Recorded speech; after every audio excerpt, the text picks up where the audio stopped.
ga kuma labarin wasanni. Ana sa ran wakilan Manchester United su isa Barcelona a kokarin kungiyar na yi wa Frenkie de Jong tayin karshe kafin a rufe kasuwa.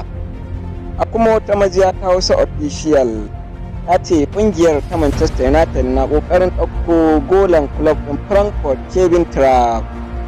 Kungiyar ƙwallon ƙafa ta Chelsea tana nan akan bakanta don sai ɗan wasan gaban Everton Anthony Gordon a wannan satin, yayin da ake ci gaba da tattaunawa.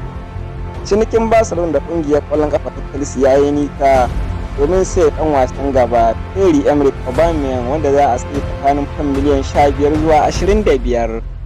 Ita kuwa Manchester United ta kammala shirye-shiryen kulla ciniki da Ajax kan ɗan wasan gabanta Anthony duk a cikin wannan makon. Ita kuwa